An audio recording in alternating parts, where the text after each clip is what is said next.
Hi, perhaps you recognize me. It's your favorite president. We will decide who comes to this country and the circumstances in which they come. I mean,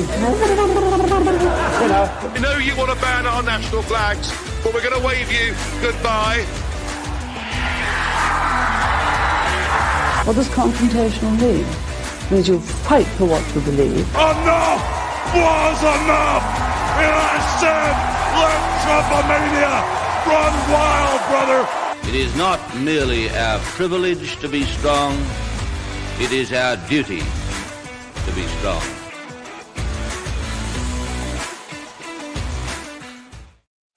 G'day everyone, welcome back to another episode of Commanding the Narrative. My name is Stephen Tripp. Thank you to everyone who is watching this. If you are watching this live on Facebook, Rumble or YouTube, you can contribute to tonight's conversation in the chat, and the link to StreamYard is already in the chat if you want to call in at any stage and make a comment, ask a question, or just have a rant or something like that. But we'd love to hear from you. We love when it's an interactive podcast, so don't be shy, don't hold back.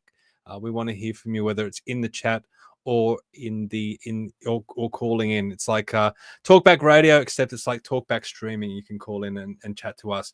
Now, let's kick things off the way that we always do, is just by letting you guys know how you can support us. It is very important when people do support us. It makes a big difference. You can do it by heading to Buy Me a Coffee. A lot of people have been doing that in recent times. It helps to pay for the stream. It helps to pay for the website. And most importantly, it gives me a very warm and fuzzy feeling inside, which is very important. If you're not comfortable with Buy Me a Coffee, you can head to commandthenarrative.com, hit the donate button or the donation button. And there's a few more options there if you want to contribute to us directly. So if you want to go around, buy me a coffee. While you're there on Commanding the Narrative, you can also sign up to the website. That you'll get a weekly newsletter from me, which a lot of people have actually been giving me feedback saying that they're enjoying what I'm writing on the newsletter, which is good. So don't hold back. Top right-hand corner is the sign-up button. You can hit that there, sign up, and you'll get a weekly newsletter. You can also head to Commanding the Narrative to keep up to date with all our most recent podcasts or articles that I might write, and also upcoming events. Now, all our podcasts that are coming up, if you're searching for the link, it's all on the website. So the website is really the first port of call. Don't rely on social media to keep up to date with everything that we're doing. I am fiddling around with the Rumble at the moment as well. So if you're seeing a whole bunch of older clips jump up on the Rumble, it is very annoying how Rumble works. So I'm just having to go through that at the moment. But if you are a bit confused, just head straight to the website. The website's the best place to go to keep on top of everything that we're doing. I also want to point out an article that I have co-written with Lee Evans in factsforeu.org. It's been published on Friday, so please check that one out. Factsforeu.org. Hit the news button at the top, and it's a very interesting article about how the UK and Australia have a lot of parallels. And I did a podcast with Lee last night going through 2024 in the United Kingdom, so please check that one out as well. But tonight, this morning, if you're watching from Europe, we're going to discuss nuclear energy, and this is a very, very interesting take. And it's a very important topic here in Australia because we've got an election coming up in 2025, and the opposition is taking to the election that they want to introduce nuclear technology here in Australia. It's currently banned. They want to remove the ban and then start building some nuclear plants. The opposition, or the government and the teals and the greens, are opposing it and opposing it quite viciously. So it's almost going to be one of the main issues, along with cost of living, and I think they're interconnected as well. So Mr. Kevin Loughrey, who we've had on a number of times previously, let's bring him on. Kevin, welcome. You've lined up this interview. Can you tell us a little bit about how you found Copenhagen Atomics? Well, I was interested in atomic energy generally, and I'd already performed an experiment at ANSTO back in about 2012 where we bombarded a thorium target with slow neutrons to try and measure how much energy was required to do that and what sort of energy we would get out. The results were quite encouraging.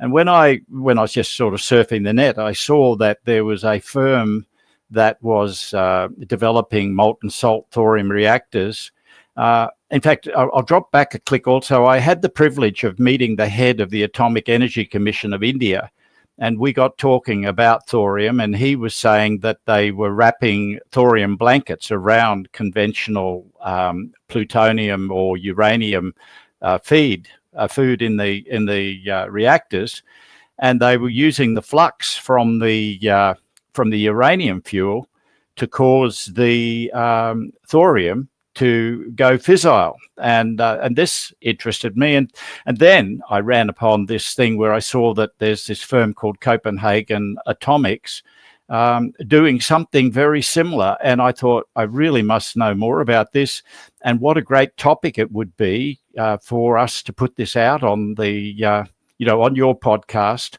for the Australian public to become aware of what's possibly available out there in the way of technology, because Peter Dutton has come forth saying it's going to cost about $350 billion to introduce nuclear energy into this country, and that it would take something in the order, I think he was talking about 15 years. And Labor, on the other hand, was saying, oh, no, it's going to cost $540 million, will take forever, and therefore it's totally impractical. And knowing what I know from my work in this area, I found both of these suggestions, absolutely preposterous. And so I contacted Copenhagen Atomics, and you can imagine my delight in making contact with Thomas Jan Pedersen. So here we are. And thank you very much. Let's bring him on and hear from him. Thomas Jan Pedersen, welcome to Commanding the Narrative. Thank you. Let's start off by getting a little bit of your background, so the audience knows who you are and how you came to this position, and how you kicked off Copenhagen Atomics. Yeah, just a quick intro. So my background is from engineering. I've been working with cutting edge technologies all my life, more or less. I did part of my master's degree in the US. Originally, that was back, quite old. So it was before the internet, kind of. So that's in electrical engineering. But of course, I did a lot of software as well, mathematical modeling, and most of my years and career I've worked with software and mathematical modeling and simulations, but of course also a little bit of electronics. So that's my background, control theory, things like that. And then I worked as a consultant for an energy company, which was called something else back then, but now it's called Ørsted. And it's one of these companies that are putting up a lot of wind farms now, offshore wind farms, and they've taken a lot of losses lately on that. But anyways, I was working there as a consultant, and I got to understand the energy systems really well. And then right around the same time, I heard about thorium energy, or thorium as an energy source, and I started studying that. And long story short, I met 3 other guys who were basically doing the same thing, also studying this. So at some point in 2014, we decided to start the company Copenhagen Atomics. We are 3 engineers and a physicist, and it took quite a while to get the company off the ground. Now, 10 years later, we are 75 people and working towards building some of the first thorium breeder reactors. So it's really important. There's many words being thrown around, and I want to start out by saying there's some of these words are meaningless, some others are more accurate. This technology, we refer to this as thorium molten salt reactors. That's the type of reactors, as opposed to fusion or classical reactors that are solid fuel reactors. And we particularly as a company are very eager to make a breeder reactor. That is a specific type of those thorium molten salt reactors that can generate more fissile fuel than it consumes. So that's the type of machine that we are trying to build, or the type of power plant we're trying to build. There's not many other companies out there trying to do that. You mentioned India. They do have a program and they do have a lot of thorium, but I don't think they are working on the same as what we're working on. There's also a program in China where they also look at thorium, but again, it's it's with a little bit different angle. I would say China is closer to what we're trying to do, but anyways, we can talk more about that later. I hope that was an okay introduction. No, that was excellent. We've got a whole bunch of questions for you, but you've just you've sent me through this slide deck. I finally got it, by the way, so that's good. Now, do you want? It's very impressive. Do you want to just shift straight to the slide deck? You don't have to go through every slide. Maybe we'll just let me know which ones you want to really discuss. But is that something you want to just quickly do right now? Yeah. No, I think we should just start talking, and then if we need some of the slides to sort of help the audience understand what we're talking about, then I'll just give you the slide number, and then you can bring it up. I don't think we should make it into like a slideshow talk.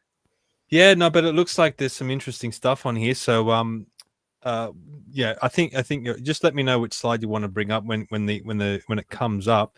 Well, what I might do, just for the audience sake, we've got a couple of very short clips that you guys have been posting on your social media. I might play one of them now, just so the audience can get a feel of what you guys are doing at Copenhagen Atomics. So this is the first one. Ever wondered what it takes to light up a city as vibrant as Paris? Take a closer look at this hourglass. The sand you see swirling down, it's not ordinary sand. It's thorium monazite sand.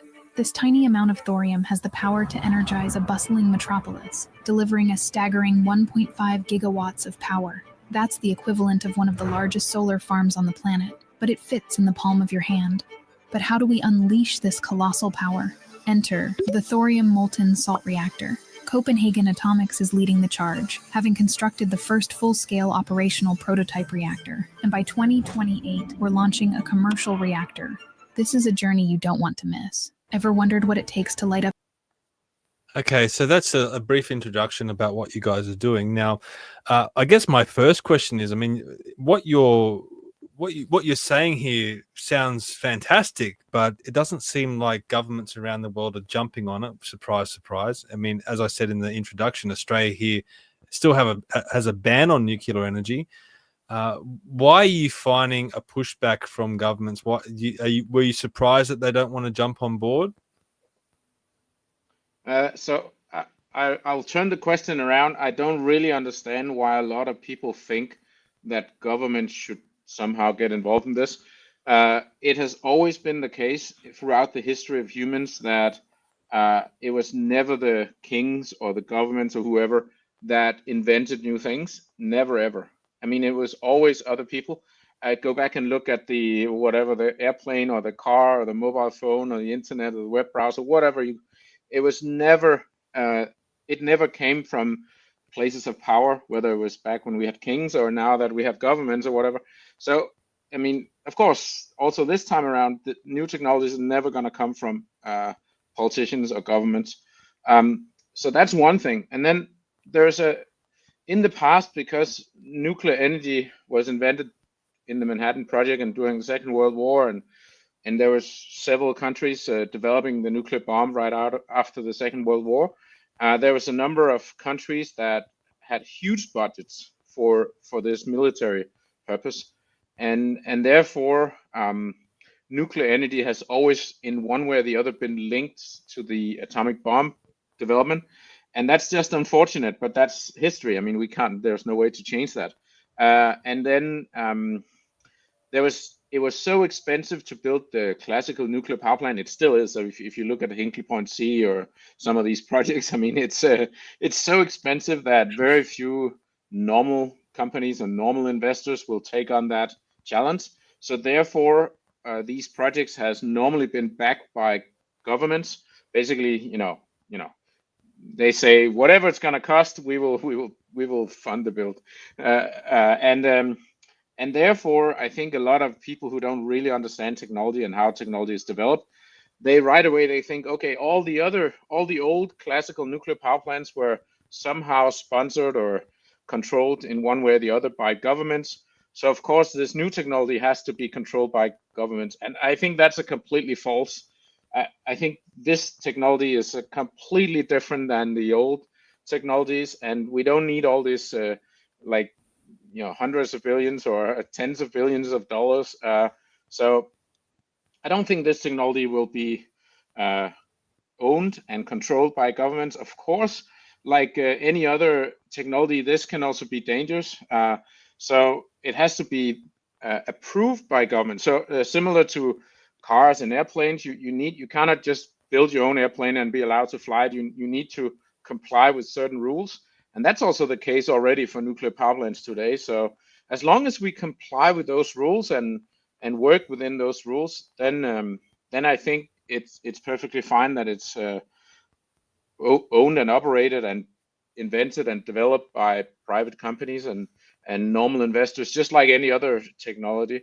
And we saw that it used to be that only countries could. It was so expensive to build rockets and fly to the moon and so on that only countries could afford it. But you see now SpaceX is doing it, so that's another sector that is also turning private. And SpaceX is not the only company. There's a long list of other private companies in the space sector, and I think we will now with this new type of reactors. There's a number of companies. There's actually more than, if you look it up, there's more than 100 small companies trying to develop new nuclear technologies. And just like any other technology, not all of them is going to succeed. But I think that's indication that this sector or this technology is going to end up on private hands and being funded by private investors. So that was a long answer, but I don't think this is a thing that politicians should even try to get themselves involved in, because there's no chance in hell that politicians can pick the right winners. If I could leap in there, I first learned about thorium when I was a sand miner. I was an engineering superintendent for Consolidated Rutile on North Stradbroke Island, and we used to have monazite as a byproduct of our mineral sands operation. What fascinated me was that the Queensland Labor government, we had to, by the way, we surveyed all of the sand dunes, including where all of the various plants were. And then once we had mined, we had to then restore the sand dunes back to exactly the same contour with exactly the same plants over it. But the Queensland government also required that we had to respread the monazite so that the background radiation was the same as when we had visited there, which I found to be utterly nonsensical. But I said, what's this monazite? And they said, oh, it's thorium and it's mildly radioactive. Thorium has a very long half-life. It's close to lead. And as I dug into it, I found out that thorium, when you bombard it with slow neutrons, turns into an element called protactinium, which then rapidly degrades into uranium-233, which is fissile. In other words, it can then be made to split and create a great deal of energy. The interest then, I wrote a paper in 2004, and pertinent to what you're talking about, I said, look, this is something that the Australian government should research, that we should sponsor research into this. And in that, I envisaged that we would invite companies like yours to come forward and say, look, we think we can build a reactor that can do this. And then my next step, if I was logically, proceeding with this, I would build a prototype, not necessarily full scale, to demonstrate the feasibility of what you're doing. And then once that was done, my vision was that we would take these reactors and co-locate them with existing coal-fired power stations. There are a number of reasons for doing this. The first is that we then don't have to go through an environmental examination, which can take up to 20 years. Then it's an environmental impact study. And also that the existing distribution network, the transformer farms, the switches, with which I was quite familiar because I was responsible for the electrical reticulation on North Stradbroke Island as well. And this would save us at least 2/3 of the cost of setting up a nuclear reactor facility. And what's more, we could actually have both coal and nuclear energy being provided to the boilers. So if we wanted to, we could shut down the nuclear reactor and use coal, or we could shut down the coal and use the nuclear reactor. I also saw the need for us to have many nuclear reactors, not one big one.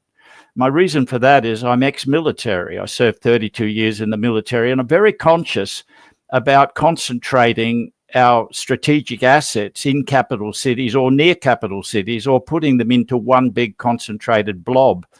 They're just, even at the practical level, as an engineer, I prefer to have, for example, 6 nuclear reactors at a power station, so that if one of them goes haywire, I've still got 5 to provide my baseload reliably. So that's all of my thinking there, Thomas. And I agree with you that you can't use the government, but you're going to need the cooperation and sponsorship of the government. And we have to put to the government an orderly plan.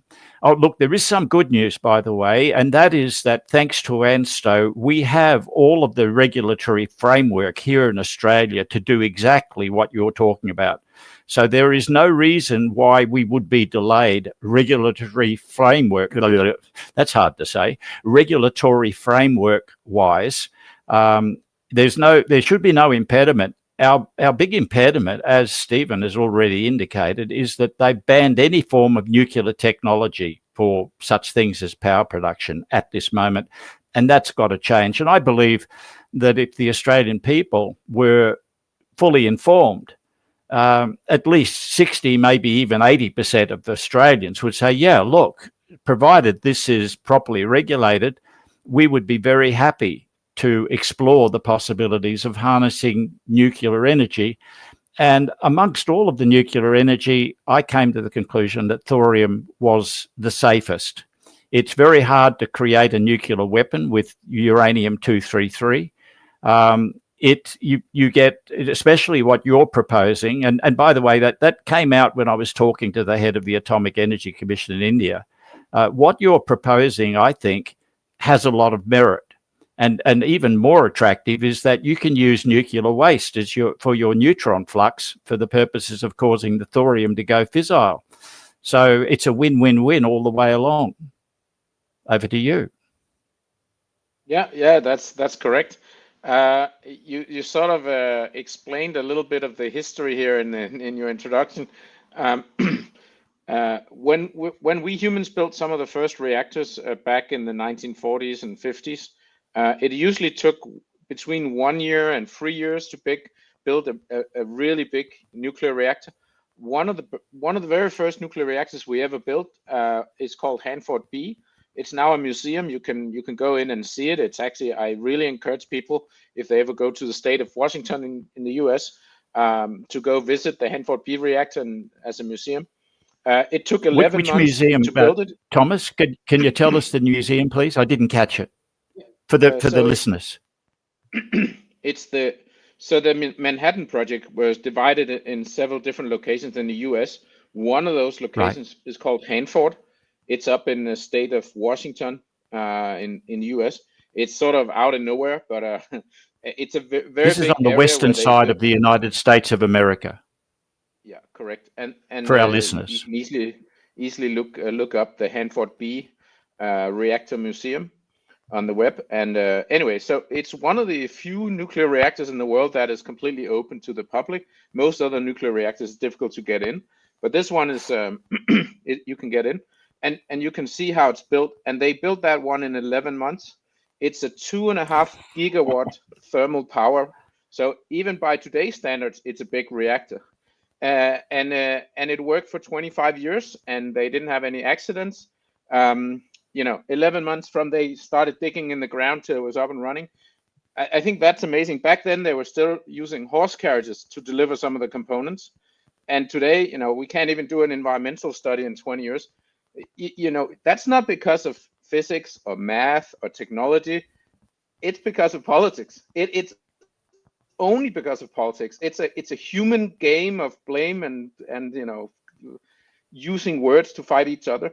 And I think we have to say that out loud, say, okay, it takes 20 years, but that's basically because we want to fight each other over, because if the same people wants to build a stadium or something else at the same location, then they can do the environmental study in, I don't know, 1 month. So clearly this is just it's just something where we humans do it to annoy each other, and apparently that's okay in today's society.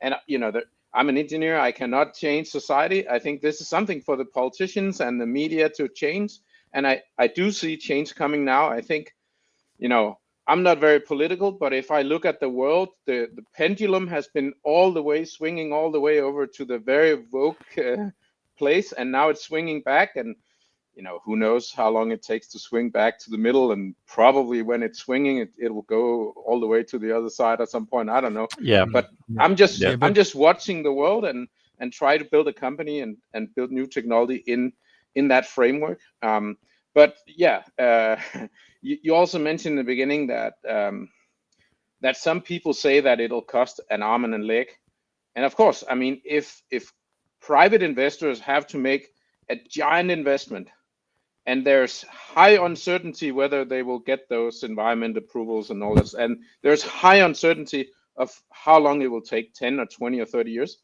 Of course, the interest rate is high. Like, that's just math. I mean, that's there's nothing strange about it, but it's nothing to do with the technology itself. It has to do with political issues, and that's also what we see.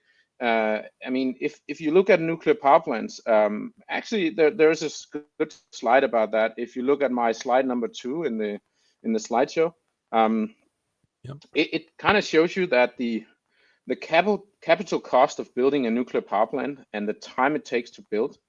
This slide here. So let me just explain the slide so people doesn't get confused. So it's a table with 4 columns.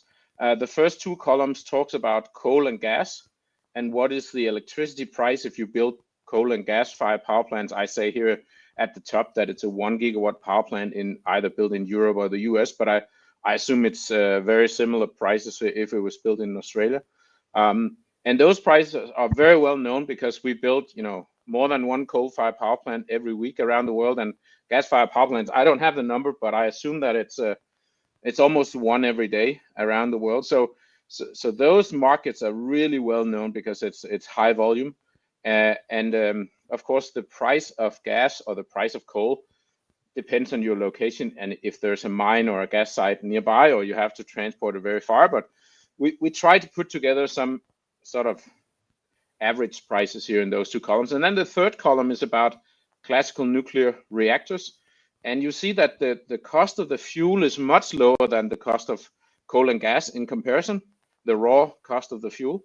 And the operational cost, the people you need to hire to run the power plant is a little bit higher. But what is the big difference is the time it takes to build and the cost of building a nuclear power station. And you sort of see these different colors because, I mean, there's been a number of projects lately. If you look at in Finland, there was an Olkiluoto 3 plant that took 18 years to build, and now they're doing the Hinkley Point C in the UK, and that's going to take forever and be completely overrun on the budget.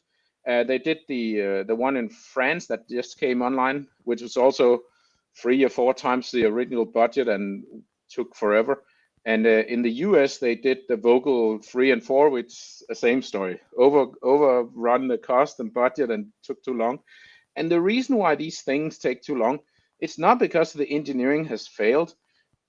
It's just because the lawyers and the bankers and the politicians wants to put money in the Swiss bank account. I mean, the joke in nuclear is that, the classical nuclear power plants is this huge building with lots of concrete. And the joke is that you are finished when the mountain of paper weighs more than the nuclear power plant.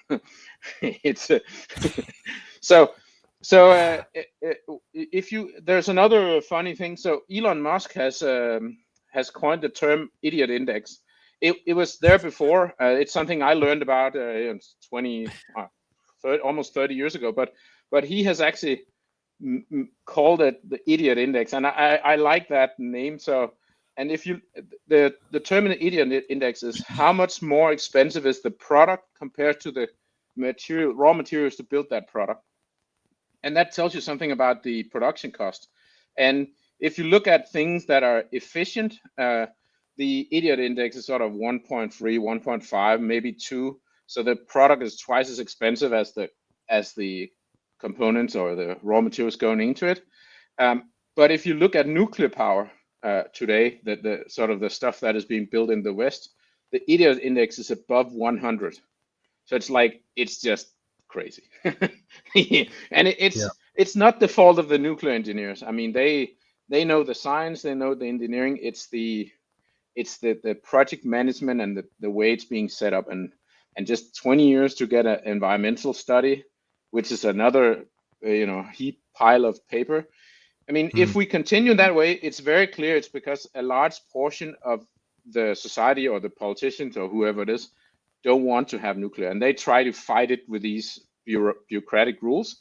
And then they tell us that nuclear is expensive. No, that's not the case. Of course, it's not the case. The idiot index is super high, and that's a political decision. So, of course, we as a company, we want to try to solve that by finding countries who wants to be reasonable and where we can get the idiot index down below 2. And that's going to be slightly difficult to find countries who are willing to do that. But and then on top of that, we have invented a new technology which allow us to make energy at much lower cost than classical nuclear reactors, because we consume or we use the fuel much more efficiently. And this means that we can get the energy price far down, much further down than any other technology, including fusion. So the way we have planned the company is to, of course, build these reactors in a size where you can easily mass manufacture them. So you can have sort of an assembly line where you make, our goal is to make at least 1 reactor every day. And those reactors have an electrical output of roughly 42 megawatts. And 42 megawatts is enough for 1 city. So a lot of people conclude, okay, but then we just want to put these reactors in every city around the world. But the problem with that narrative is that, well, we need to see a country somewhere who's willing to give type license. So basically you get a license and then you're allowed to put it anywhere. And I don't see that coming within the next 20 years. That's just when I look at my crystal ball, I think these environmental studies and site licenses and so on, it's still going to be at least half of the cost of building a nuclear power plant. So therefore, it doesn't make sense to put them 1 or 2 at different locations. It still makes sense to put a whole heap of them, say 20 or 30 or 100 units at the same site, because the economic cost and economic risk of doing many sites is super, super high for the investor. There's one story in the UK. There was a company, I forget, there was something like Horizon. I forget the name right now, but they wanted to build 2 power stations in the UK, and it was well-known technology already been built in Japan. So they knew that it would work because they already built it. But then the UK government or the regulatory authorities, they required them to make some changes. So apparently what was working in Japan was not good enough. They had to change it somehow. And then these site licenses, again, environmental studies, just took forever. So at a point, this company has spent £2 billion on sort of preparing. They hadn't built anything at all. They've just been preparing to get 2 sites licensed and get that reactor, which was clearly already working, licensed in the UK. And then in the end, they gave up $2 billion. And I don't know, it took like 7 or 8 years or something. And of course, other investors look at that and they say, shit, we don't want to build anything in the UK because we need to, it's like impossible to get a return on your investment, almost impossible. And that's why now UK can only build things where the government is sponsoring.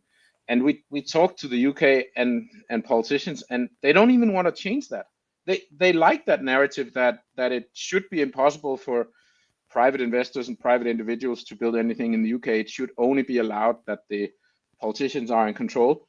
And even some of them told us honestly that they thought it was good that it was expensive. So, that's the state of affairs right now. I think things are changing, though. I mean, I want to be optimistic, and I do, when I look at my crystal ball or whatever, I do see things changing in a considerable way in the next 10 years. And I do think some countries will change a lot, and other countries will maybe not. Let's see. But this is sort of my job. I'm the CEO of Copenhagen Atomics, so it's my job to sort of look at all the different countries and figure out who's going to have reasonable rules and who's going to be impossible to work with. And we have a long list, and we sort of every like once a month we have a meeting where we grade them and we sort of decide, okay, is this an investable country or not? Because the great thing for us, we've developed this new technology that has the potential to deliver energy at lower cost than anything else. And of course, we get requests from people all over the world who wants to buy this technology or get access to this technology and build it in their country so they can have almost cheap and reliable energy. But we're very careful, because if we choose the wrong country, it will cost us billions of dollars. So we're very, very careful in selecting countries. I would love to see where Australia is on that list, because I'm assuming that it's quite low on the list. But this is an example of our government. Now, this is the Labor Party who is in government at the moment.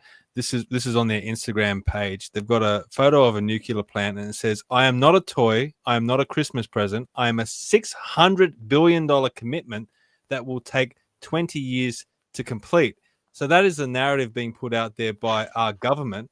Now, if you go to your website, I want to bring up this, because there are people in the chat that have quickly asked, what is, Evan's got the question here, what is the cost and time to build one of these reactors? Now, this is your website. It says energy as a service. So you're trying to change the model with this. And it says Copenhagen Atomics will finance, build, own, and operate a fleet of autonomous reactors, eventually numbering in the thousands.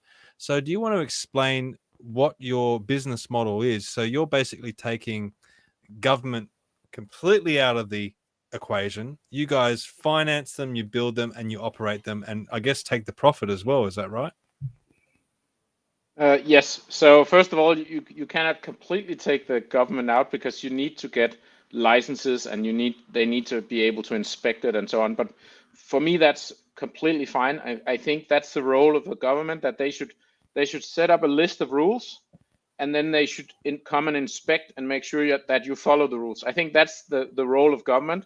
It's not the role of government to try to scare their public with this page you showed before with the price. And I think the role of private companies is to build whatever power plants, whether it's coal, oil, or gas, or build power plants and then sell energy to the customer. And of course, if our energy is too expensive, we go bankrupt eventually. And if our energy is low cost, then we will have more customers. And that's what we want to deliver to the market. And because the way Copenhagen Atomics reactors are designed and built, it makes a lot of sense for us to finance, build, own, and operate the reactors. So the reactors, they produce heat or hot salt, and then the heat from that salt needs to be converted into electricity, for example, or industrial heat, or steam, or used for desalination of water, or a combination of these things.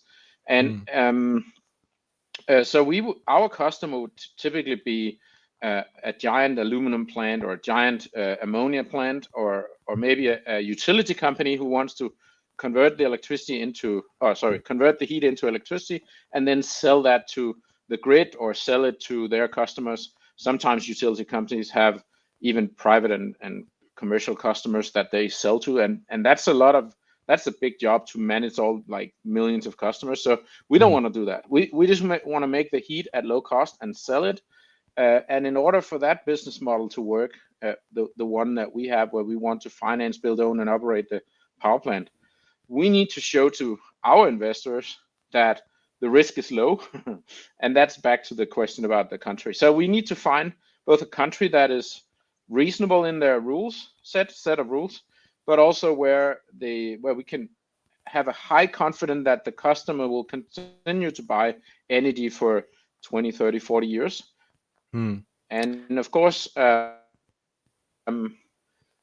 cities tend to not go away, and cities tend to continue to use a lot of energy. So a city is a good customer, but also a ammonia plant or an aluminum plant or a steel plant or a mining operation is a good customer because they tend to stick around for many decades. And those are the Thomas, type of customers where we can make a long let me cut in because Kevin's also organized another very special guest. We've been speaking about politicians and getting them out of the way. Kevin's organized for a senator, an Australian senator, to come on tonight. Let's bring him on. Senator Gerard Rennick, welcome to Command the Narrative. Hi guys, how you going? Very Hello, well. Gerard. Great to see you. Yeah, likewise. We're just having a conversation with Thomas, speaking about his technology from Copenhagen, and one of the big points that he's made is that governments need to get out of the way when it comes to energy. He's saying they should still regulate it and obviously have rules and inspections and things like that, but when it comes to owning them and operating them, it's not really the place for government. We've had that drummed into us over the years. What are your thoughts on that comment? Look, I'm the opposite. I mean, I think, I grew up in a state of Queensland when the state government owned all the coal-powered fire stations, and they went through a period in the 60s and 70s where they built coal-powered fire stations and 80s. Things like Toronto Power Station, Cogan Creek in early 2000, Stanwell, Callide, and we had the cheapest energy, or so I'm told, we had some of the cheapest energy in the world by the late 80s. Because we were burning our own coal, so we basically just the cost of energy was the cost of production. I believe that energy is an essential service, and it has monopolistic tendencies. Ultimately, it's very inelastic, especially in a state like Queensland, we don't have choices in terms of it's the same electrons that come down the power pole. I think part of the problem, and I can't speak for what goes on in Denmark, but competition has this fallacy that competition is always good, right? Competition is constructive. It can be either constructive or destructive. When I'm an accountant by trade, I have a profit or loss statement. The market doesn't always produce a profit. Sometimes it produces a loss. Competition can be the same. We saw the internet crash in the 2000s where there was all this competition. We've seen other things in the past whereby competition is dysfunctional. And certainly now, to be fair to the energy market, it's been, what's the word? The waters have been muddied by the whole climate change debate. So when you say you'd like the government to get out of it, the problem with that is that energy and electricity is an essential service. So if the energy grid was to fall over, people aren't going to go out in front of Macquarie Bank, that's in a bank here, or outside their energy company. They're going to expect the government to deliver those services, and certainly here in Australia. So I just don't know. I mean, don't get me wrong, I'm not saying governments are perfect, and they're not by any means, which is why you have elections to get rid of incompetent governments. But as you said, though, if we're going to regulate it, and this is the problem, when it comes to energy, it's not just the price of energy that gets regulated. It's where the power poles go. It's where, if you're going to insert nuclear, it was where would the nuclear power station go. It's in terms of, if you've got a coal mine and you've got environmental bonds, you've got to make sure that the coal mine's cleaned up. You've got things like ash content, sulfur content, and all those issues around clean. Even with coal, for example, you've got to make sure that the particle concentrate in the air isn't too high. So when there's that much regulation and there's an expectation that the government's got to do it, I just don't think it's realistic to say the governments need to get out of the road. That's like saying government should get out of the road and let the private sector build hospitals or let the private sector build roads. That's just not going to happen, right? Because if you let the private sector build roads, for example, I'll give a good example. Just in Queensland, a few years ago, 3 different Gina Ryan, I won't name names, but I know there were different people that wanted to build different railway lines to take coal out to the port. Now, we don't need 3 different railway lines. We just need 1 railway line, because 3 different railway lines is going to, involve, getting regulations and going through lots of different farmers' property. So, Yeah, it's a combination of having common sense and having good people. And I've worked in the private sector most of my life, and I've worked in private companies that are very dysfunctional, and I've worked in private companies that are very functional. And I've owned a lot of shares throughout my life, and I've had good shares and bad shares on the stock market. And I've seen plenty of companies on the stock market go belly up because of bad management. So it really comes down to the quality of leadership, and whether it's a big corporation or big government. The bigger the organisation, the more dysfunctional or the more potential for dysfunctional decisions to be made, because people start protecting their patch and they start protecting their position rather than either the taxpayers' money or the shareholders' money. So, like I said, it's something that I'm not going to make a generalisation. I think we need to call it as we see it. And what ultimately we need is good management, common sense and strong leadership. Okay, Thomas, I'm sure you've heard that. I've seen you putting your hand up as well. Yeah. Here's your chance to respond to an Australian politician. Yeah, so I completely agree that there's examples of good leadership in government functions and bad leadership, and I completely agree that in the private sector there's also good and bad leadership. By this token, that because energy is important, it must be handled by the government. I think that's completely bogus argument. I mean, if you look at food, I think food is quite important, and clearly the food is not produced and delivered by the government anywhere. I mean, so I think we have to go take a step back and say, okay, there are some important things in life, and food and energy are two of them. I think we can agree on that. And if we construct it in a way where there's only one company that deliver energy or food in a certain sector, then that's very, very dangerous for the people who live in that sector. So therefore, it must be regulated by some democratic way, because otherwise it can go all bad for the people who live there.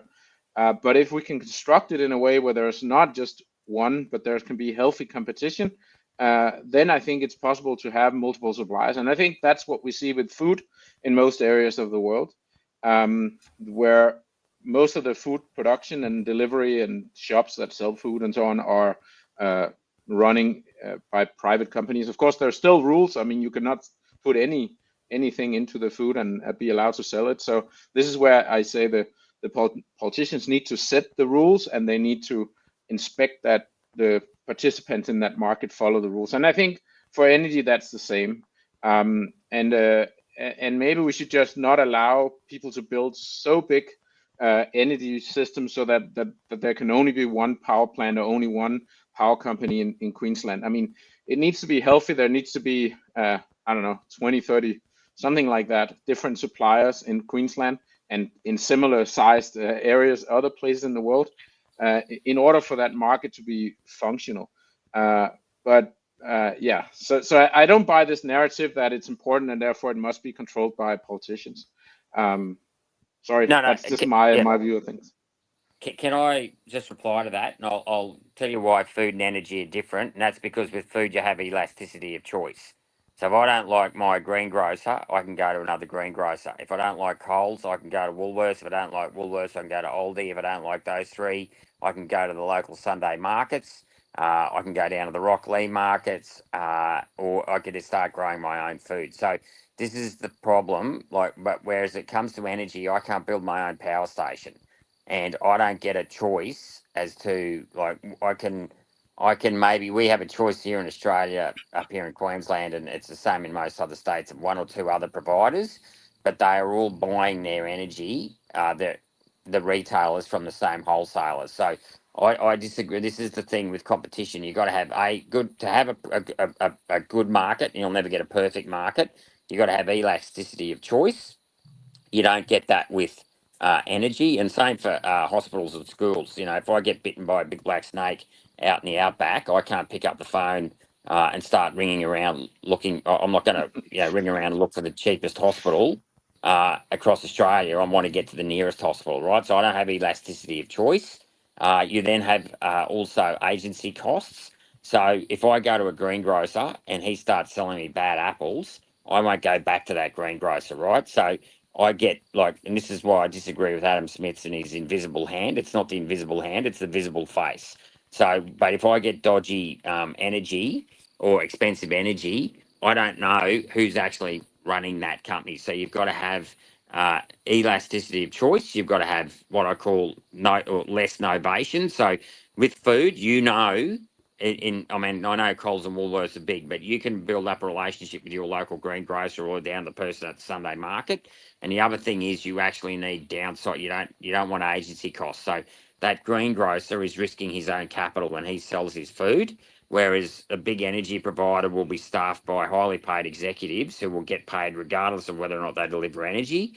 And most of the time they'll be held to account. And then not only that, they will also be, because they're probably a publicly listed company, which many of these energy companies are, they will be dealing with imperfect information. So as an investor in those companies, and this is not the same as the retailer, I understand, or the consumer, but you don't know what's going on as well as what the corporate insiders, industry insiders are. So I disagree. I think there's a difference because the capital costs involved in trying to produce your own energy is a lot more expensive than the capital costs in going to buy your own food. Like if you make a mistake with your local weekly shopping, next week you go somewhere else.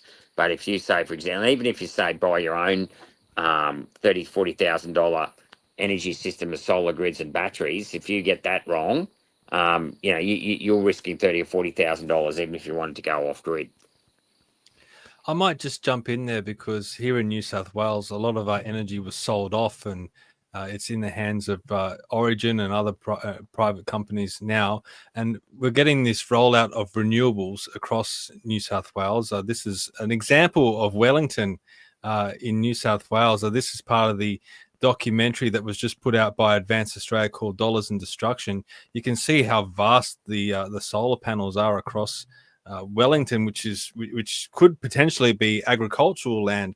Now, Thomas, maybe to sweeten the deal to Senator Rennick, if you were to come in and install your reactors here in New South Wales, how low could you get the price of energy?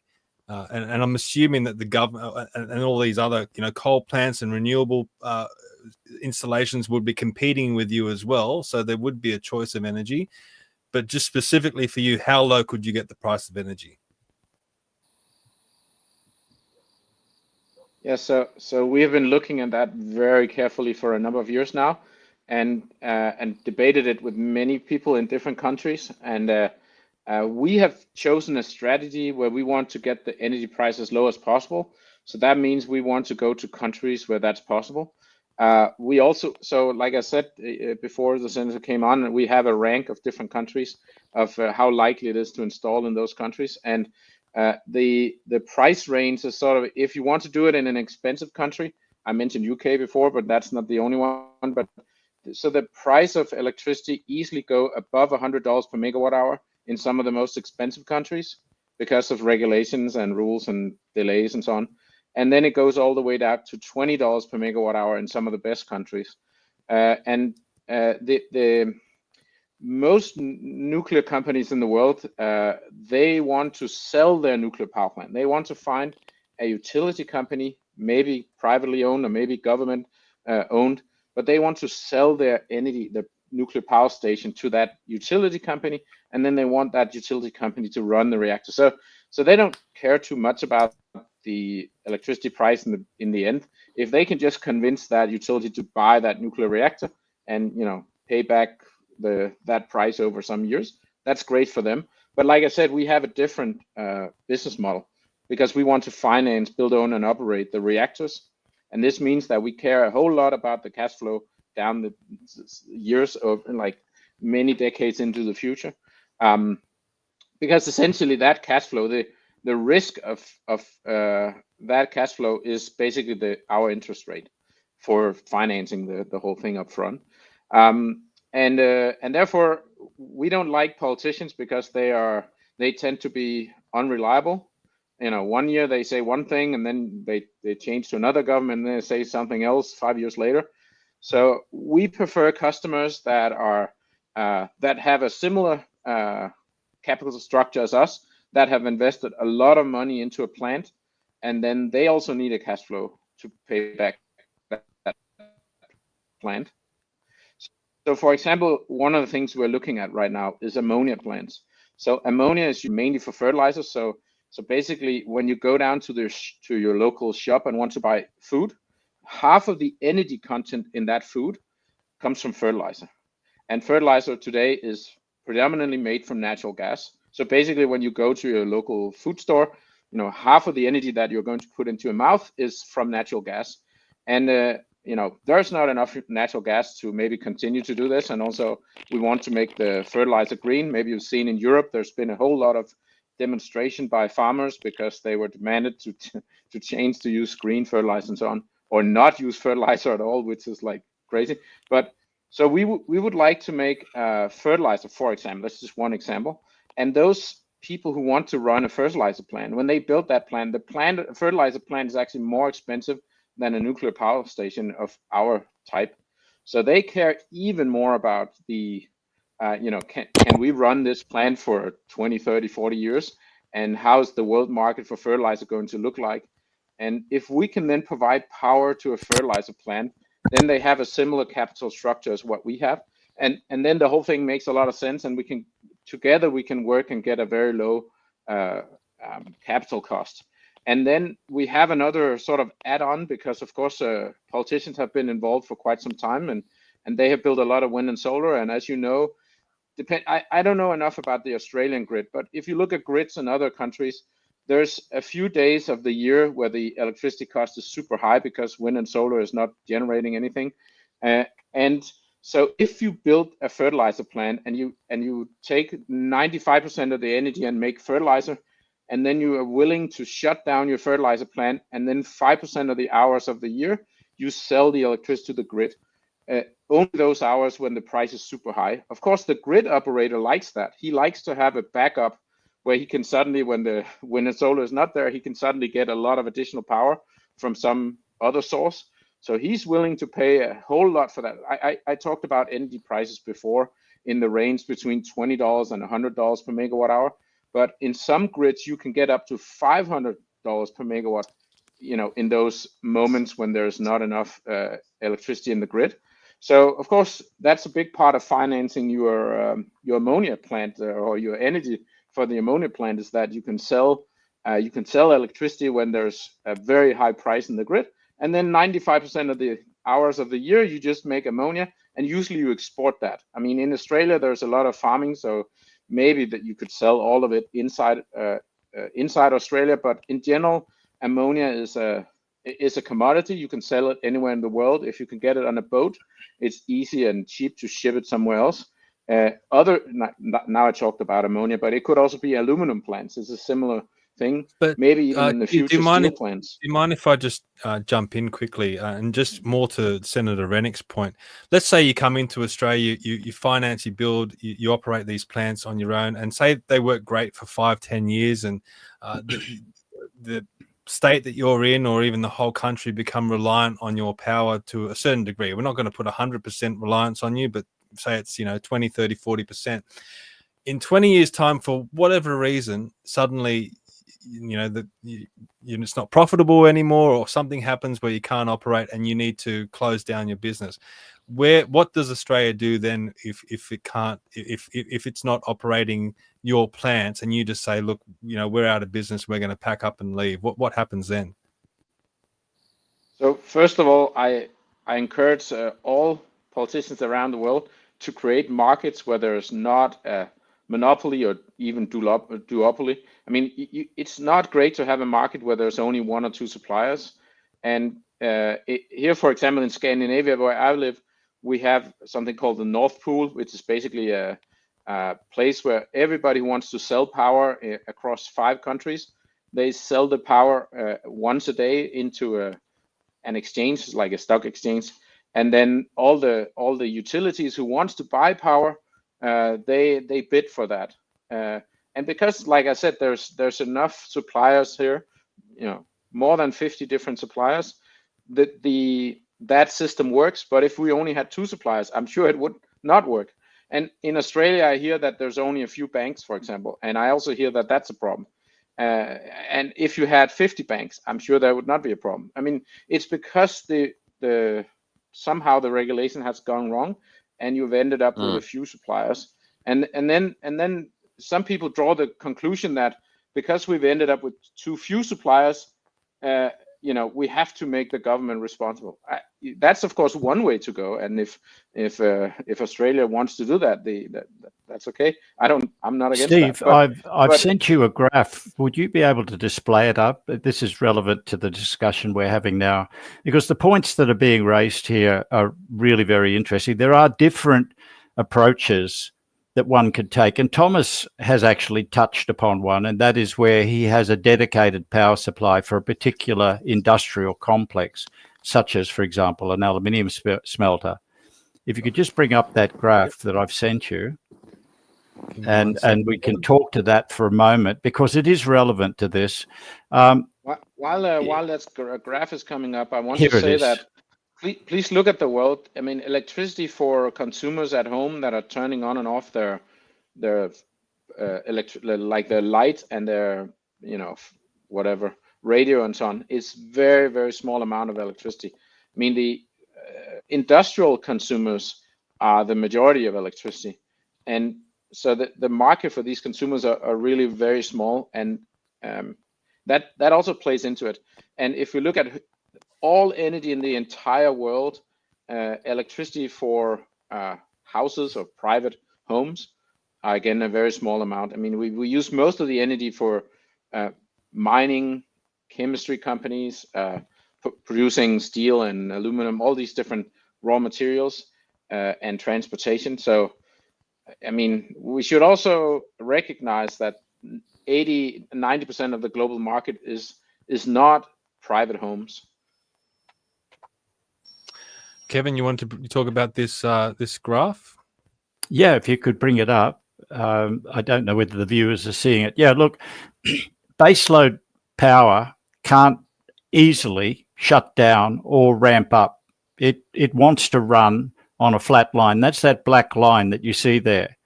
Now, as Thomas has touched upon, and this is the case, that you can map this on the Australian grid. We have plenty of data where we could even do Monte Carlo simulations to work out how we have to provide our electricity. But if you're running your base load and you've got off peak, I've said there's an example of where you can store hydro energy. And then when the peak demand exceeds what you're generating, you use your hydroelectricity to augment your baseload facility.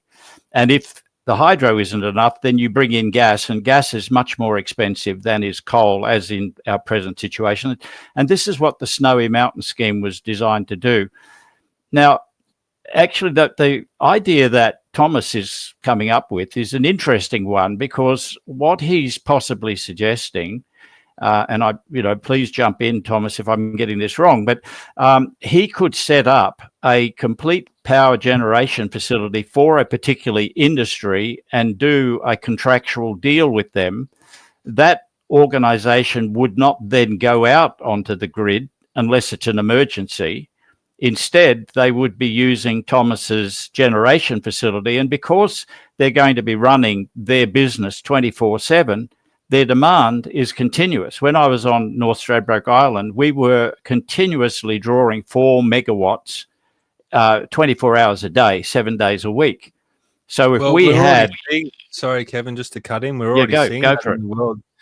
Google and Amazon and Microsoft too, I believe, have reached out, and they're going to install small modular reactors to run their AI servers. So yes, I guess, Thomas, is that something that your company would be open to as well? Yes, we are in dialogue with people around the world who wants to build electricity for data centers and AI and all these things. It's a funny market right now, and I should be careful not to say too much, but it is one of the fastest growing markets. Right now, we believe that there's going to be 5 gigawatts of electricity installed in the next 3-4 years for data centers around the world. So 5 gigawatts is not a lot. I mean, that's what we install per year for other things. But hey, it's a growing market, and eventually when we get to 2030 or 35 or something, it might actually be a substantial market of the global energy demand, maybe as big as transportation someday. Okay, I say someday. That's sort of, in my view, that's beyond 2040. But data centers and AI could be a very large share of energy in the future. And also we see, for example, Tesla building these robots, that humanoid robots, and I think that's also going to be a very large share of electricity in the future. So we see some new markets that are coming online, combined with also cryptocurrency and electrical vehicles. So clearly the electricity market is just going to grow across the world. Thomas, how do you see you coping with variable demand? How are you going to cope with variable demand? Yeah, so I said earlier that we as a company have chosen to have a strategy where we focus on low cost electricity and base load. And when you want to do that, you cannot at the same time try to be intermittent. So I agree that there's an intermittency problem in some grids around the world, but that's not our problem as a company. That's, somebody else created that problem. Somebody else has to solve that problem. And it will be expensive. Like I said, if we, for example, if we build this ammonia plant where we provide 5% of the energy to the grid, that's going to be at prices way beyond $200 per megawatt hour. And we're just happy that helps us to finance the building the nuclear power station and the ammonia plant, that somebody else, fucked up and made the benefit of having large numbers of people demanding electricity is that statistically the demand levels out. It's not as like, for example, if I was only catering for the domestic market, then and only for a narrow part of the domestic market, I would be experiencing wide swings in demand. There would be big peaks and big troughs. And if I have numerous demanders of electricity on my grid, then statistically that smooths things out a little. It doesn't get rid of the peaks and the troughs, but it smooths things out. So there are pros and cons to everything you're saying. One of the pros from a military perspective is that it would be very hard to knock out your system because we haven't, consolidated all into a few big power generation facilities that could be bombed and removed from, and basically then everything stops. And that's what they did in Iraq. It's common. It's a common tactic that if you're going to take a country out, you wipe out its infrastructure as a first priority. So I'm interested. Solar panels, you could have a hailstorm wipe it all out. Yeah, exactly. But I'm also looking. I would love to investigate your technology further. And if I was in government, my approach would be to hire your firm to pay your costs so that you don't suffer any risk, and that we come to some sort of contractual agreement where we eventually will own the technology. So we're not putting the country at risk, but we pay you to help us develop this system, and we enter into, say, a 20-year contract where you will operate it. And it's a bit like toll roads, where we get somebody to build the toll road, and then we pay somebody to do the job. Well, I'm only suggesting it as a path. I'm not saying that that's the course, and I'm interested to hear your point of view. Yeah, so I'm sure if Australia wanted it, you could call Elon Musk and say, we want to buy your Tesla technology and your SpaceX technology, and then you could call Apple and say, we want to buy your Apple technology because in Australia, we want the government to build Apple phones and we want the government to build Tesla cars. I don't think Australia has the amount of money that it would take to buy these kinds of technologies. You could also call up Intel and say, we want to buy the technology from Intel and we want to make our own chip factory. Australia is a too small country for that. You don't have the amount of money to buy technology like that. Simple technologies like things that cost only a few billions. Of course, you could buy that, but things that cost trillions, forget about it. I think though, if I can once again leap in, and I actually headed a technology development company at one stage and took it to the stock exchange. Technology is rapidly moving always. It's always moving. So in other words, if we were to engage you in a contract which involved technology transfer, where, and by the way, even though we might own that technology, we may say, look, Thomas, Copenhagen Atomics have served us very well and we're going to renew the contract. But meanwhile, that would not in any way inhibit you from doing further research and developing a new generation, which we would then enter into a new contract with you. In other words, it's a continuous thing. But there has to be some level of surety that we won't be left like deer in the headlights if something goes wrong. We have to do this in a gradual fashion. I mentioned to you before, the very first thing, if I was in control, is I would say, okay, look, I'm going to pay you, and there would be a profit in this for you, a negotiated profit. But I want you to build a prototype system here in Australia and demonstrate it to us. And we would pick a site, like, for example, the Tomago aluminium smelters, and we'd put it in there with the approval, with the agreement, of course, of the Tomago, the owners of that aluminium smelter. And we'd also have risk management, e.g., if this fails, we still use the grid. It would be an all or nothing. But somehow we've got to transition to your technology in a fashion that's agreeable to you and which covers the concerns that Senator Rennick has expressed. And I'm just sort of throwing that out there. I believe that's where we ought to negotiate and work our way. We've got to go to the Australian people with more than just a fuzzy idea. We've got to say, look, this is the path to how we intend to acquire this technology and utilize it in the best interests of the Australian people. But, so I'm not saying that it's entirely unthinkable that you could give us an offer where we would say yes. But I just look at other technologies like the iPhone. I think the iPhone is pretty important. And, what do you think? It's interesting. I wanted to build a Ubuntu phone, and I actually have a Ubuntu phone in my drawer. I don't have enough years left in my life to do everything I want to do, but I could have, if I could have raised the finance, gone with Ubuntu and built a Ubuntu phone, which would, by the way, be vastly superior to Apple or to Android. I know. Sorry, Kevin, I'm going to cut in because we're going a little bit off sure, topic. go for it. I want to bring Senator Rennick back in. I should have asked you this question to kick things off. What is your view overall of nuclear technology? Are you supportive of it being introduced to Australia? Oh, absolutely. Yeah, absolutely. Like baseload energy, I'm pro baseload energy, nuclear, coal, gas. Gas is obviously more expensive, but more dispatchable.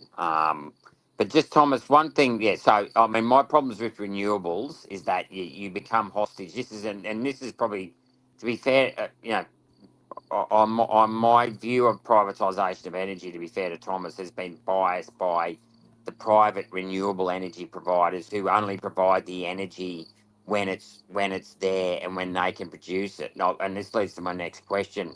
When you said in the Scandinavian countries, they sell into that pool in 24-hour lots. Here in Australia, we sell energy, I think, in either 5 or 30-minute bids, I think. So it leads to a lot of volatility in pricing. Is it in that pool, is that energy sold in a 24-hour block? Do you know, Thomas? No, it's sold per hour. So you Right. you bid on a certain price for this hour. So basically 24 different prices throughout the next 24 hours. And and then all the people who want to buy, they also bid in how much they want to buy. And then they get the price of the average of all the bidders. But I should say that one of the reasons it works here in Scandinavia is because we have a huge amount of hydropower. And that helps a lot to smooth out the intermittency.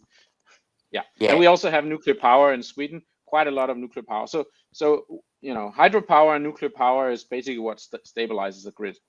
Yeah, and that's in form of renewable energy, hydropower. I do support. Not so much the pump stuff, but if you can access water and turn it on and off the tap, then that's great. I mean, we need more of it here in Australia, and we can do more of it. We just don't.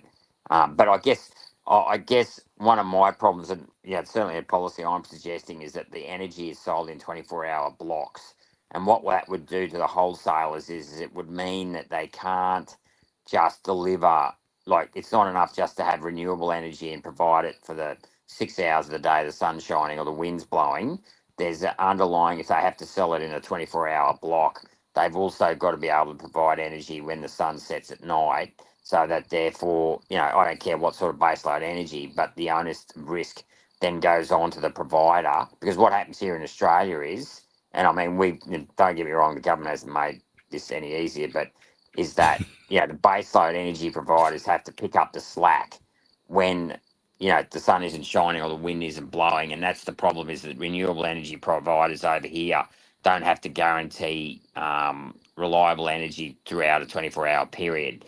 And that's where often you'll see there's an oversupply of renewable energy in the middle of the day, and it's sold very cheaply, even though the cost, and then at what you'll see at night time is the base load, particularly coal-fired generators, come back on, and it's sold at a very high price in order to recoup the losses on the sale of energy throughout the middle of the day. And that's why I'd like to see energy sold in 24-hour blocks, so that they can't, and that this may not happen in Scandinavia, where they game the system throughout the day. But I think this is perfect. This is where politicians should make sort of the rules of the market so that it works for the population in a good way. Yeah. And then you should, make sure that people follow the rules. That's sort of, I fully support that. But then to sort of conclude that Australia should buy technologies from us or for anyone else and try to develop technology, whether it's nuclear or iPhone or whatever, I think it's that's not the type of government I want. But I accept that there's different people who want different things, and of course it can be done. The question is just whether that's what people want. But now I've explained what we want as a company. We want to sell nuclear energy, ideally at very low cost. And in order for that to work, we need to find countries who don't have these crazy rules, and then where we can find a cash flow that can make it stable, so that the investor can see a reliable cash flow. And this whole thing about selling 5% of the energy as backup power for the grid is basically not necessary, but it helps with our finances. And you said before that it's difficult for us to turn on and off, and that's exactly why we like ammonia plants, because in ammonia plants we can actually, within less than 1 minute, we can suddenly provide 10 gigawatts to the grid, if the grid can accept that. That's the next problem, because most grids cannot accept that. So that's the problem. But if we were an aluminum smelter, it's much more difficult. If you want to sort of be able to suddenly switch over within 1 minute and provide a lot of electricity, then you need to have backup power or thermal energy storage or whatever at that site. So aluminum plants cannot turn on and off that quickly, but ammonia plants can do it. So that's a thing where we can make a little bit extra money from that. And then I mean, for us as a company, we want to mass manufacture these reactors. So at least one reactor every day. And if you go around the world and see how long it takes to get the environmental approvals and all that, that's certainly the biggest limitation. I mean, even if we do make one reactor every day, how is it possible to install one every day? I mean, it's only possible if we can get a type approval. And I mean, maybe that's what Australia should ask themselves. Are we ready to give type approvals to this type of technology?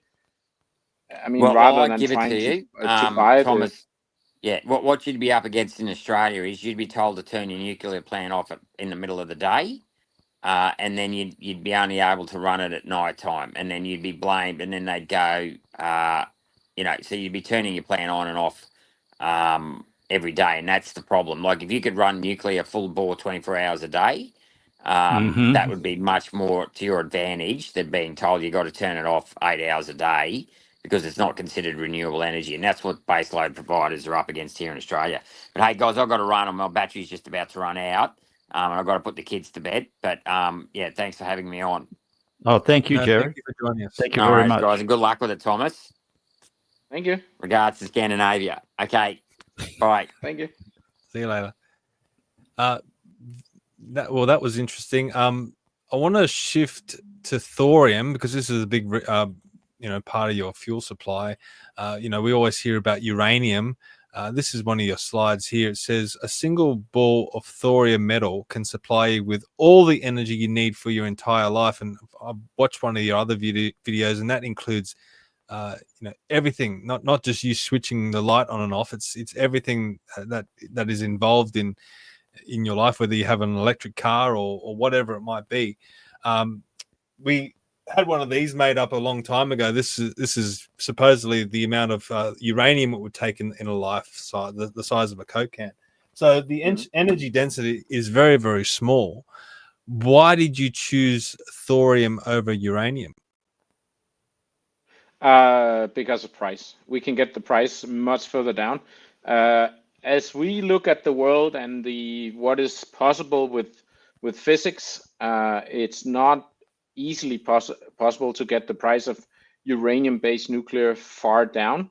The type of reactors that we're building today, called light water reactors, are crazy inefficient. There's another slide, I think actually it says slide number 3 in the slideshow, in the slide deck, the one where we compare, I'm trying to bring it up here, but that's one where we compare uranium, that one, uranium fuel costs to thorium fuel costs.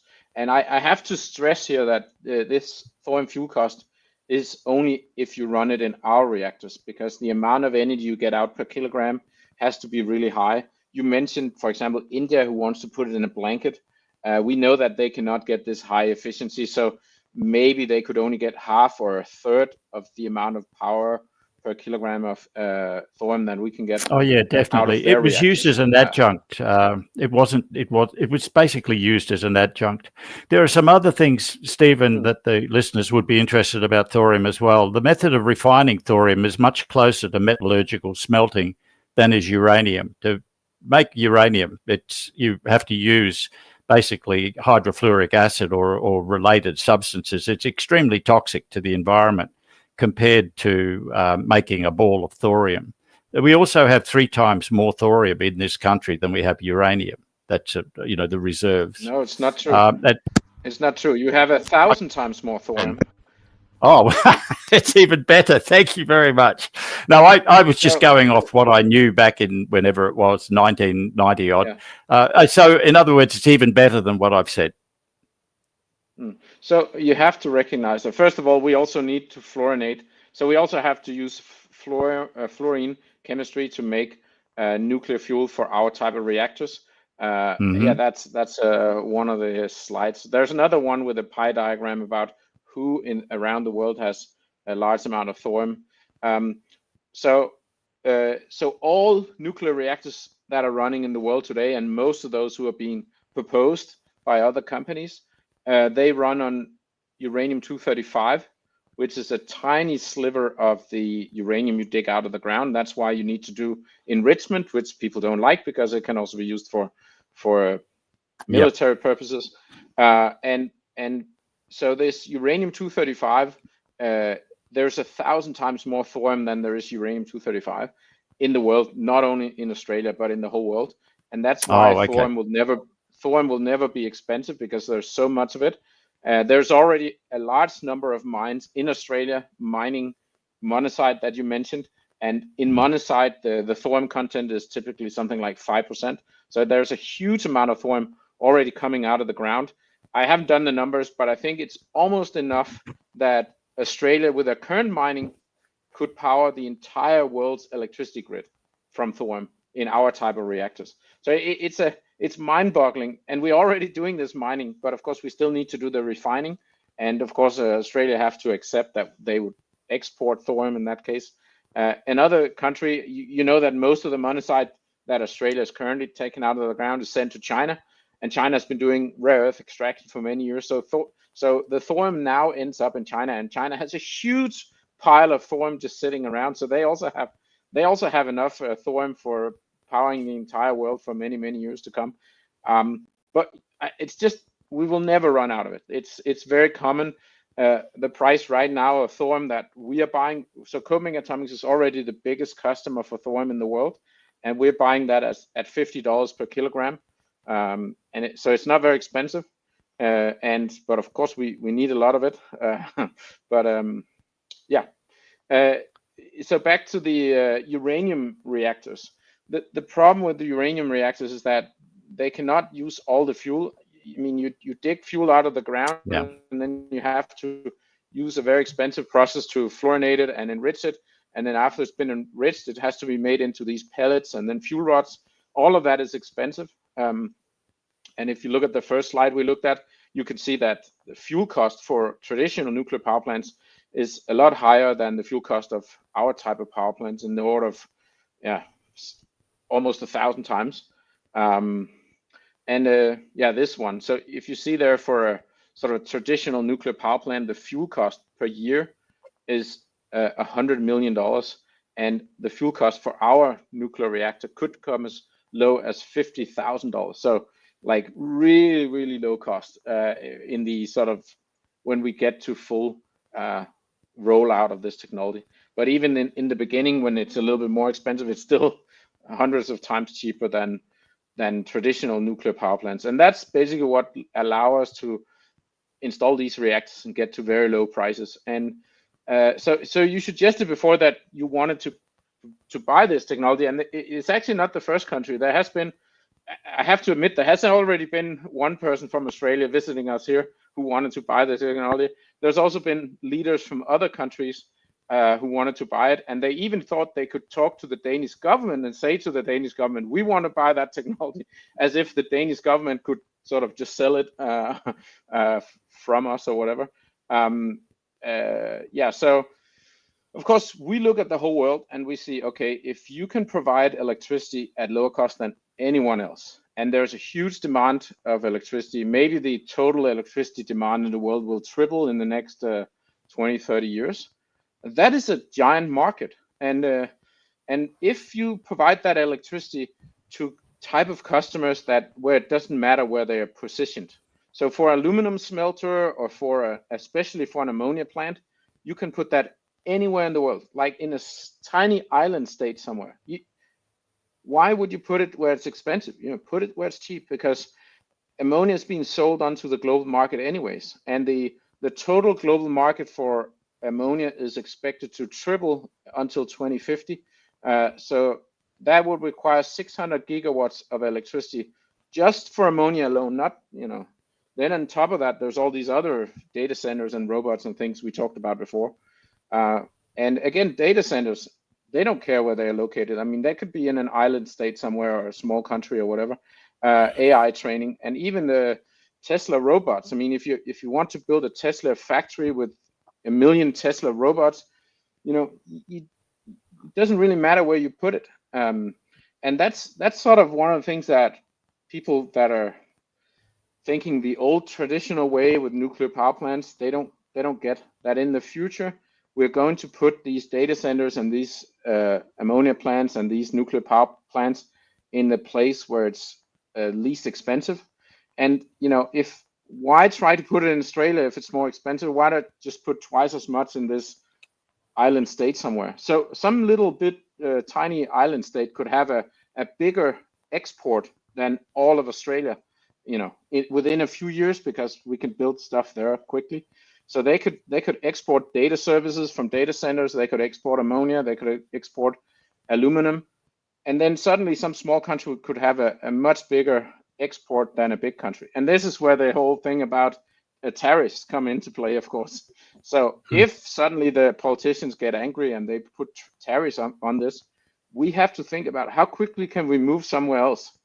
And that's another thing we look at. Okay, maybe that island state get out of favor and they suddenly it becomes too expensive there. How can we move it somewhere else and just continue at low price? And so please recognize that the energy sector is going to be completely disrupted. It's not about consumers in their homes turning on the lamps. I mean, nobody cares about those lamps. We care about giant data centers, giant aluminum plants, giant ammonia plants, because that's already a bigger market than all these consumers turning on their light. And I think this is what people don't really understand, that the whole market for energy is going to change in the next 20 years in a big way, like a disruption. and we're just one little company part of that. Yep.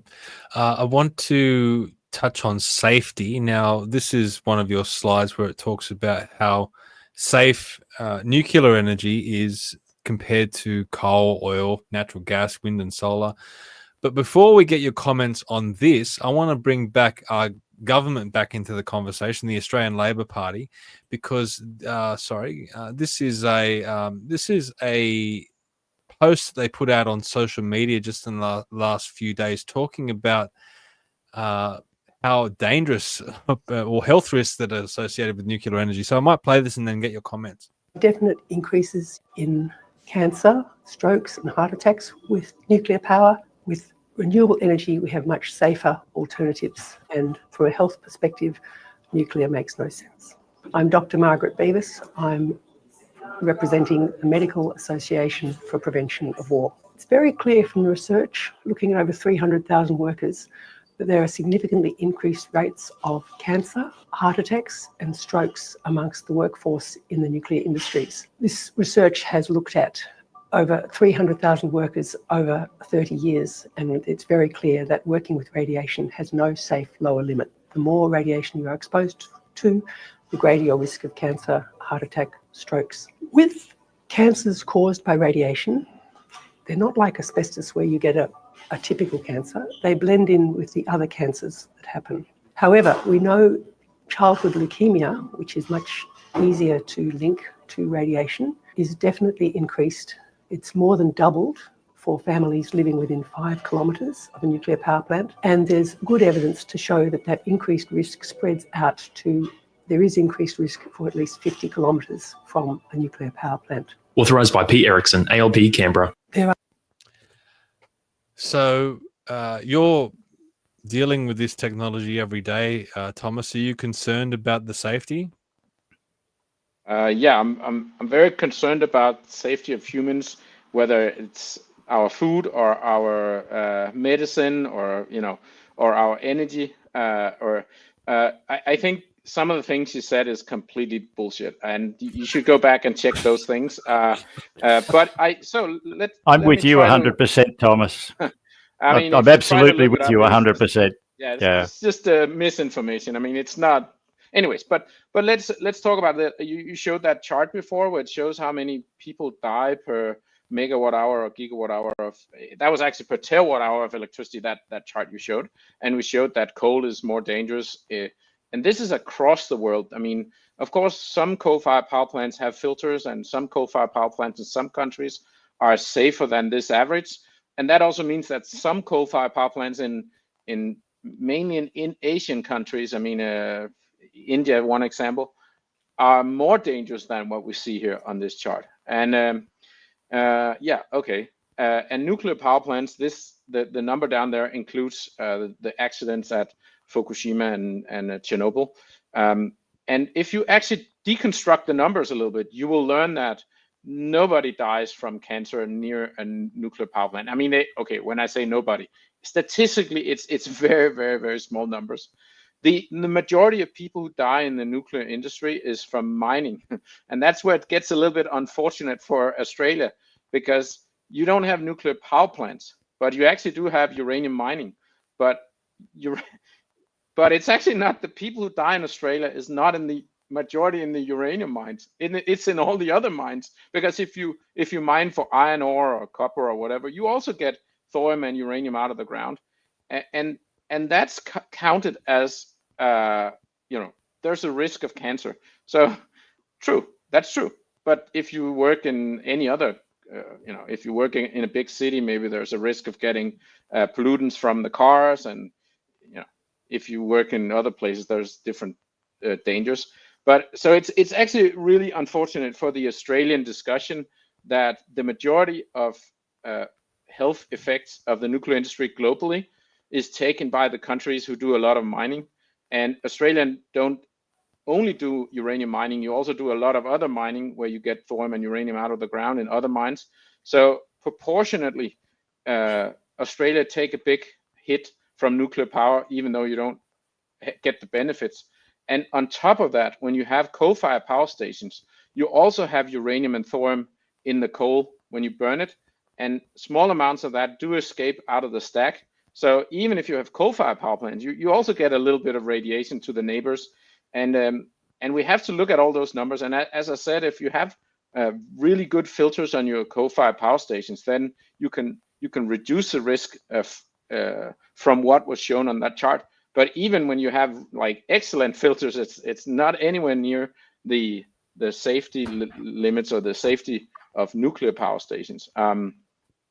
Yeah, so it's a complex discussion, and the thing I usually say to nuclear regulators is, okay, so if it takes 20 years to get this environmental approval, then most people around the world cannot wait for that, either for economic reasons or just they cannot wait that long.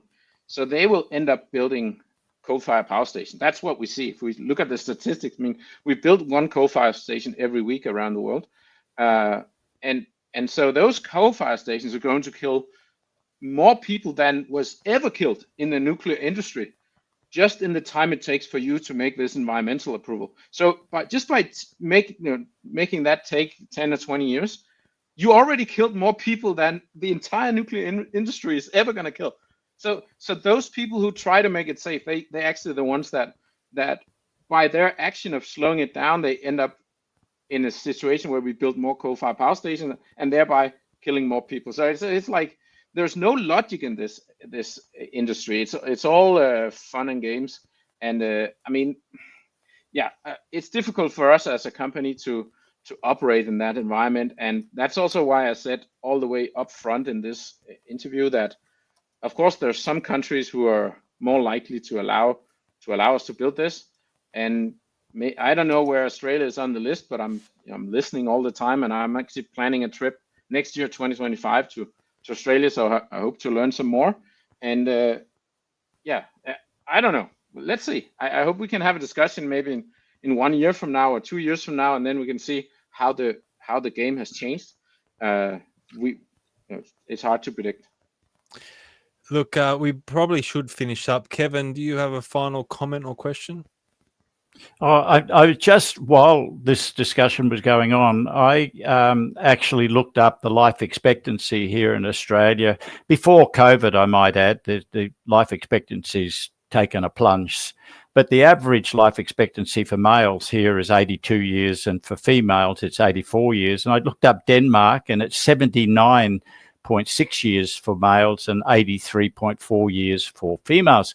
So here we are in a country that does a lot of mining, and we have a life expectancy that competes with the best in the world. And so I have to agree with Thomas that what that lady said was just a total fabrication, total lot of rubbish. But this is being put out by the government. This is the Australian Labor Party. But look, we had you saw what happened with COVID, and I still need counselling for that. But I'm very interested to know from Thomas is, have you actually built a prototype reactor yet? Yeah, so there's, like I said, there's lots of nuclear companies in the world. Most of them are doing what is called paper designs. There's very few that have actually built prototypes. We have built 2 non-fission prototypes, and we are building the 3rd non-fission prototype right now. We expect to run the first demo reactor or test reactor in 2027 in Switzerland. We're already going through those approval processes and all this documentation about site approval and so on. And then once we've demonstrated that it works in Switzerland, then the next step is to build commercial reactors. Whether that will be in Switzerland or somewhere else, that has not been decided yet. But of course, we're listening to the market and trying to figure out what ideally we would try to find 3 countries where we can install 20 gigawatts of capacity in each one of those 3 countries. I think that would be the most efficient way for us to deploy our capital. And those 3 countries, I mean, in some countries we have been in dialogue for more than a year with the government, and they're very likely, they're sort of on top of the list. Other countries, there's been dialogue, but it's been not very productive dialogue. So let's see. Right, as a straw man, Stephen often asks. Denmark is not going to be one of those countries. No, I know. Denmark is too small. Yeah. Stephen often asks at the end of these sorts of sessions, if you were king, what would you do? And I'd like to say, and I'd like to throw up as a straw man, that if I had control or if I had influence, I would like to invite your company to work with ANSTO to build a prototype reactor here in Australia to demonstrate that your technology works so that we can fully qualify it. I'd then like to discuss with your company how you would see your technology, your actual equipment being employed here in Australia, and then go into, and by the way, with this business of you working with ANSTO, you would be paid fully. You would not suffer any cost at all while you're doing this, because it's educating us. It's educating this country. We're standing on the precipice of ruin because of these renewables, the high cost of energy and so forth. And I have to say that having investigated your company and listened to what you have to say, I believe that it would be worth our while to pay your company to work hand in glove with our ANSTO to develop a prototype system here. And that gets rid of all argument. You know, I mean, the politicians will stand here and tell us it's going to cost 540 billion. And another one said, oh, no, it's only 350 billion, and so on and so on. But nothing beats, you know, you judge a tree by the fruit it bears. And if we were to build a prototype reactor here in Australia with ANSTO, who would be an unbiased observer, we would then have the surety, yes, look, this can be done. It works. Okay, now let's talk about how we might employ it to the benefit of the Australian people and obviously to your commercial benefit. That's where I would be going. Yeah, so I'll get back to if I was a king, but we have offered several different companies and also universities to give them a test reactor for free. So that is also the case for ANSTO. We will give you the test reactor, including the fuel, for free if you pay for the approval. And we will work with ANSTO to get that approved in Australia. They only need to do the paperwork and talk to the government. And you know, if we can work that out somewhere, we're willing to do that. And I think that could be a first step for Australia. And then always later on, we can decide on how do we go to commercial reactors. Right. And I would say if I was king in Australia, I would say, okay, of course, I mean, oil and gas is a thing. There's countries like Saudi Arabia and Norway that makes a lot of money from oil and gas. Australia could be the country in the world that makes the most amount of money from selling thorium and uranium. Like, you could be super rich. All of Australians didn't have to work at all. You could just be selling uranium and thorium. And then I would not just sell the raw ore. I would refine it into, I would actually even set up enrichment plants so you can sell enriched uranium to other countries. And there's so much thorium and uranium in Australia that it's much more valuable than oil and gas in Saudi Arabia and Norway. I mean, yeah. So if I was king in Australia, I would focus on that right away, because the future is clear. I mean, we're going to need a lot more nuclear energy in the world, and Australia is in a unique position to take a very, very large share of that fuel market. Anyway, but if I was sort of a king, I don't know, in other countries, I would say the most important thing you can do is to make freedom of speech. So basically, the First and Second Amendment in the US, the more countries we can put that in, it's super important for humans. Yeah, so I actually don't know the constitution in Australia, if you have similar things. No, I love what you're saying, Thomas, that you're singing my song, and same with Stephen. Stephen and I are working on exactly this sort of thing. So you're singing to the choir. We absolutely agree with you. Coming back to, I really want to look into this idea of you providing a test reactor to ANSTO. I've controlled a lot of fairly large contracts in the past, and my approach is always to pay the person who is doing us the service. I wouldn't take it for free. I would pay you so that you have no risk. If you have no risk, then I have no risk. You know, if you're dealing with a contractor, who is faced with risk, they will always inevitably try to cut corners or work out ways that they can minimize their risk. So I would do my best to make sure you don't have any commercial risk, because that's the quickest way of us bringing this project to fruition. We'll work it out one way or the other. But if you were dealing with us, that's what I would advocate. Can I jump in with a question on Of course, go. In you saying that, Kevin, I want to bring up this on you on the website again, the Copenhagen Atomics website. I've read this out, but I want to read it out again. Copenhagen Atomics will finance, build, own, and operate a fleet of autonomous reactors, eventually numbering in the thousands. Now, Thomas, it's your turn to play devil's advocate against your own company. My question to you is, what would the risk be to Australia if we said to Copenhagen Atomics, yes, come in, you can build your reactor, you can own it, you can operate it, let's see what happens. What is the risk to Australia? Make sure you don't, whether it's Copenhagen Atomics or some other company, even Apple, make sure that you don't rely on one company for supplying an important thing like energy or mobile phones or food or banking.